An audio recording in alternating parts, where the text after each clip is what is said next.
Hi welcome to Shri Mallika's kitchen. ఈ ఛానల్ని ఆదరించిన ప్రతి ఒక్కరికి మా హృదయపూర్వక నమస్కారములు. ఇవాళ చాలా అంటే చాలా మంచి రెసిపీతో మీ ముందుకు వచ్చాను. చాలా బాగుంది. ఒక్కసారి ఈ విధంగా ఈ టైప్లో చికెన్ ఫ్రై చేసి చూడండి. టేస్ట్ మాత్రం సూపర్ అంటే సూపర్ అండి. ఈ విధంగా చేస్తే నచ్చని వాళ్ళంటూ ఎవరు ఉండరు, అంత బాగుంది. ఈ విధంగా చేస్తే బ్యాచులర్కి అయితే మాత్రం ఇది చక్కనైన వరం అండి, అంత బాగుంది. ఈ టైప్లో చేస్తే నచ్చని వాళ్ళంటూ ఎవరు ఉండరు. ప్రతి ఒక్కరూ ఈ టైప్లో ఖచ్చితంగా ట్రై చేసి చూడండి. టేస్ట్ మాత్రం చాలా అంటే చాలా బాగుంది. ఒక్కసారి ఈ టైప్లో టేస్ట్ చూసిన ఎవరైనా సరే ఎప్పుడు చికెన్ తీసుకున్నా ఈ టైప్లో ఖచ్చితంగా చేసుకొని తింటారండి, అంత బాగుంది. దాన్ని ఎలా చేయాలంటే ముందుగా మనం చికెన్ తీసుకొని వచ్చినాక శుభ్రంగా కడిగి ఆ తర్వాత ఒక బౌల్లోకి అయితే వేసి పెట్టుకొని దాంట్లోకి ఒక టేబుల్ స్పూను సాల్ట్ కూడా వేసుకోవాలి. వేసాక సగం టేబుల్ స్పూన్ వరకు పసుపు కూడా దాంట్లో వేసేసుకొని ఆ తర్వాత అల్లం వెల్లుల్లి పేస్టు అది కూడా ఒక టేబుల్ స్పూన్ వరకు వేసుకోవాలి. వేసుకున్న తర్వాత ఒక నిమ్మకాయ తీసుకునేసి బాగా రసం ఎక్కువగా వచ్చేదైతేనేమో సగం దెబ్బ సరిపోతుంది, లేదు కొంచెం తక్కువ రసంతో ఉండేదైతేనేమో ఒక కాయ వరకు అయితే వేసుకోవాలి. ఓకేనా. నేను ఈ పిండిన నిమ్మకాయలో కొంచెం రసం తక్కువ ఉంది కాబట్టి ఒక కాయ వరకు తీసుకునేసి 2 దెబ్బల్ని ఈ టైప్లో పిండేశాను. ఒకవేళ గింజలు పడితే వాటిని తీసేసుకునేసి ఆ తర్వాత ఈ టైప్లో మనం బాగా కలుపుతూ దీన్ని ఇలా పిసుకుతూ బాగా కలిపి రెడీ చేసి పెట్టుకోవాలండి. అంటే ప్రతి ఒక్క ముక్క కూడా మనం వేసిన వీటిని బాగా పీల్చుకోవాలి కాబట్టి ఈ టైప్లో కొంచెం పిసుకుతా వీటిని కలపాలండి.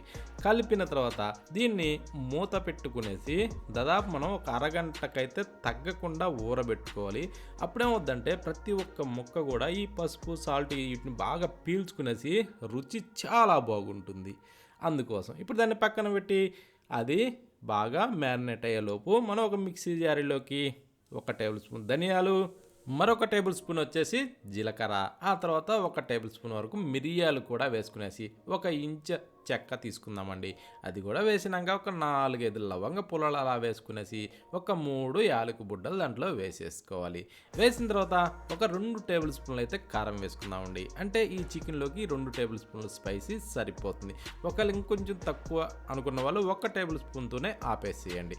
ఇప్పుడు దీన్ని ఇలా మెత్తగా గ్రైండ్ చేసుకునేసి దాంట్లో ఇప్పుడు మనం వెల్లుల్లిపాయలండి ఒక గడ్డ వరకు, మన ఇష్టం అండి, ఎన్నైనా వేసుకోవచ్చు. ఒక గడ్డ వరకు, ఓకేనా. తక్కువైనా వేసుకోవచ్చు, గడ్డ వరకు వేసుకోవచ్చు. వేసిన తర్వాత ఈ టైప్లో మనం ఇలా పొడి కొట్టి రెడీ చేసి పెట్టుకోవాలి. ఈ పొడిని కాసేపు అలా వాసన పోకుండా మూత పెట్టి పక్కన పెట్టేసుకునేసి స్టవ్ మీద ఒక ప్యాన్ అయితే పెట్టుకొని దాంట్లో దాదాపు ఒక 3 గంటల వరకు అయితే ఆయిల్ వేసుకోవాలి. వేసాక దాన్ని కొంచెం వేడెక్కనిచ్చి కట్ చేసిన ఉల్లిపాయలండి, ఆ యొక్క 2 ఉల్లిపాయల్ని కొంచెం చిన్నగా సన్నగా కట్ చేసి అందులో వేసేసుకున్న. పెద్ద అయితే 2, చిన్న అయితే 3గా కూడా వేసుకోవచ్చు. ఓకేనా. ఇప్పుడు వీటిని మనం ఇలా కలుపుతూనే కొంచెం సన్న మంట మీద మంచి గోల్డెన్ బ్రౌన్ కలర్ వచ్చేంత వరకు మనం వీటిని బాగా ఫ్రై చేసుకోవాలండి.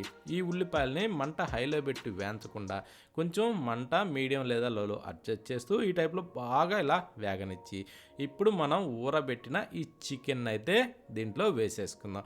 అరగంటకైతే కొంచెం తగ్గనీయకుండా చూడండి, టేస్ట్ బాగుంటుంది. కనీసం ఎంత లేదన్నా ఒక 15-20 నిమిషాల నుంచి, ఎంత ఎమర్జెన్సీ అయినా తగ్గకుండా చూసుకోండి. 15-20 నిమిషాలకి తగ్గకుండా చూస్తేనే టేస్ట్ చాలా బాగుంటుంది. ఓకేనా. టైం ఉంటే అరగంట అయితే ఖచ్చితంగా ఊరనిచ్చుకోండి. బాగా కలిపేసి దాదాపు ఒక మూత పెట్టి 6-8 నిమిషాల సేపు అయితే ఇలా బాగా ఉడికించుకుంటే ఇందులోకించి నీరు మొత్తం రిలీజ్ అవుద్దండి. నీరు మొత్తం రిలీజ్ అయ్యి ఆ తర్వాత ఈ నీరు మొత్తం పీల్చుకోవాలి. ఆ టైప్లో దీన్ని మనం బాగా డీప్ ఫ్రై చేసుకోవాలండి. కరకరలాడే విధంగా ఈ చికెన్ని మనం బాగా ఇలా వేగనిచ్చుకోవాలి. ఓకేనా. అడుగు పట్టుకోకుండా ఇలా తిరిగేసుకుంటూ బాగా చికెన్ని ఈ టైప్లో ఫ్రై చేసుకుంటే ఈ టైప్లో ఉన్నప్పుడే తినగలగాలండి. ఆ విధంగా మనం చికెన్ని ఫ్రై చేసుకోవాలి. అప్పుడే దీనికి టేస్ట్ చాలా బాగుంటుంది. ఓకేనా. ఈ టైప్లో చూడండి, ఇలా ఎర్రగా నిగనిగలాడుతూ రావాలండి. ఈ టైపు వచ్చేదాకా మనం కానీ సన్న మంట మీద కానీ ఫ్రై చేయగలిగితే దాని టేస్టు అంత బాగుంటుందండి, అంత బాగుంటుంది. ఇప్పుడు మనం గ్రైండ్ చేసిన ఆ పొడిని వేసుకోవాలండి. అంటే చికెన్ బాగా ఇలా ఫ్రై అయిన తర్వాత ఈ పొడిని వేసేసుకునేసి ఇప్పుడు కూడా మనం కొంచెం మంట సన్నగానే ఉంచుకునేసి ఆ లో ఫ్లేమ్లోనే ఈ టైప్లో తిరగేసుకుంటూ దీన్ని కూడా కనీసం ఒక 2 నుంచి 3 నిమిషాల సేపు అయితే దీన్ని మనం బాగా వేగనిచ్చుకోవాలి. ఓకేనా? ఎందుకంటే ఇవి వేసిన పచ్చి కాబట్టి ఈ కొంచెం ఆ టైప్లో సన్న మంట మీద ఇలా ఫ్రై అయితేనే ఈ పొడికి కూడా మంచి టేస్ట్ వస్తుందండి. అంతకు మించి ఎక్కువ ఏగిందంటే మాత్రం చేదు వస్తుంది. ఓకేనా? అందుకనేసి ఆ టైప్లో ఫ్రై చేసుకోవాలి. చేసిన తర్వాత ఇప్పుడు మీదకించి కొత్తిమీరని అలా చల్లేసుకోవాలి. ఆ కొత్తిమీరను కూడా శుభ్రంగా కడిగి ఈరిసి దాంట్లో వేసుకున్నాక ఇప్పుడు ఒక్కసారికి కిందకి మీదకి తిరిగేసుకుంటూ ఇలా కలిపేసుకునేసి ఆఖరణ ఒక్కసారి టేస్ట్ చూసుకొని సాల్ట్ ఇవన్నీ సరిపోయా లేదా ఒక్కసారి టేస్ట్ చూసి ఇక స్టవ్ ఆఫ్ చేసుకోవడమేనండి. ఓకేనా? చూడండి ఎంత సింపుల్. ఈ టైప్లో చెయ్యాలే కానీ రుచి మాత్రం అద్భుతం అండి. ఒక్కసారి ఇలా ట్రై చేసిన ఎవరైనా సరే ఎప్పుడు చికెన్ తెచ్చినా వేరే విధంగా అస్సలే చేయరండి. సేమ్ ఇలానే ఖచ్చితంగా చేసుకుని మరీ తింటారు. ఈ టైప్లో చేసుకునేసి ఈ విధంగా ప్లేట్లో పెట్టుకొని ఒక్కసారి ముందు పెట్టుకొని కూర్చొని ఒక్కొక్క ముక్క అలా తింటుంటే ఉంది నా సామిరంగా. రుచి ఎంత బాగుందంటే అంత బాగుంది.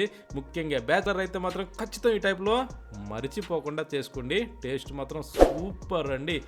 మరొక వీడియోతో మళ్ళీ కలుద్దామా?